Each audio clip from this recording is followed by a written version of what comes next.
Well, there's lots of sport to look forward to this weekend, and as always, we're joined in studio by Simon Burke to give us a breakdown. Welcome, sir. Thank you very much for having me. Shall we start with the rugby, the Currie Cup? Well, I think we should. It would only be right and proper. Who's your money on? Let's put it that way. It's the Lions up against the Sharks in Durban.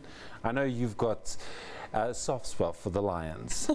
You think so? I don't think they have a chance. Let's just put it that way. No, upsets can happen. And I think perhaps if we look at the two matches in the semi-finals, Western Province versus the Blue Bulls, I don't think the Blue Bulls have a chance.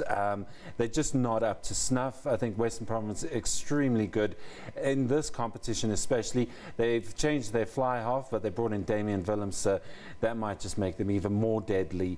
So I think that's a banker, Western Province over the Blue Bulls. I think the one that comes into question could be the Golden Lions up against the Sharks.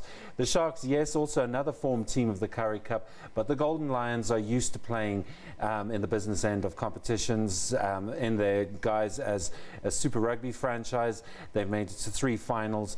So this is a team that's more than accomplished when it comes to this part of the season, and there could be an upset. Golden Lions of the Sharks, I'm going to tell you that one, and will be played in Durban, so they might not make a difference. Okay, we'll see. And then in football, you've got the Telkom Cup. The Telkom knockout, yes. It's a chance for South Africans to take their mind off Bafana and all their woes. I know you were down in the dumps after what happened in the Seychelles, but all I'm saying is that the players should not have been on the beach, you know, sunning themselves. They should have been training. But anyway, yes, back to the Telkom knockout. And it's interesting competition as always. This time, all 16 PSL teams in the mix. They've been divided up into pairs, and it's up to us to figure out which is going to be the key fixture. I'm liking Sundowns versus Celtic. Celtic last year's semi-finalists.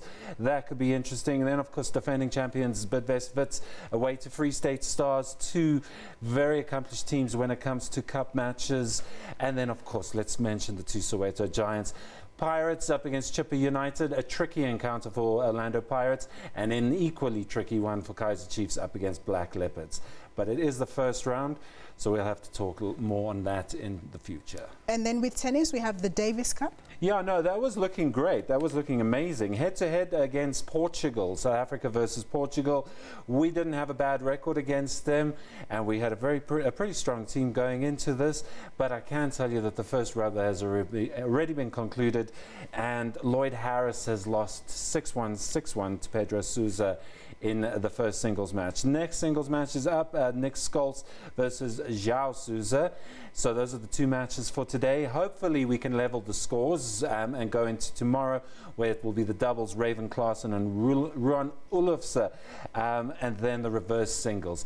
And then perhaps we still have a chance to get some sort of parity when it comes to our future in the Davis Cup, because there's been a shake-up in the competition, and South Africa, with where it's going in tennis, needs to be there in the upper echelons of the Davis Cup. However, we need to get through Portugal, and it's not looking good at the moment. And then vroom vroom, is Lewis Hamilton going to win this weekend? Well, I think that is a banker, yes. Lewis Hamilton should. He had a tricky start to the season. He had a middle of the season where he was neck and neck with Vettel, but he was working out stuff. You know, he was an angry Lewis Hamilton, and then. But he was still winning. But then Mercedes tweaked his car a little bit, and suddenly, out of the blue, Lewis Hamilton has become unstoppable. So yes, he is probably going to take it at Austin, Texas, because he loves this track very much. 5 out of the last 6 times he's won there. He's got a 67-point lead over Sebastian Vettel. There's 4 races to go, 100 points on offer. After the weekend, there'll be 75 points. So if he can get more than 8 points over Vettel, yes, he's done it. In terms of greatness, how does he compare to people like Anton Senna or what's his name, Schumacher? Well, he's getting there. He's getting there. The thing that counts for him is he's got youth on his side. So if he gets his 5th title this weekend, he equals Fangio's record. So and that's a very prestigious club to be in, 2 away from Schumacher. But the way he's going, I don't want to jinx anything in his career, but he's young and he's at the top of his game, and he's got the best drive in Formula One.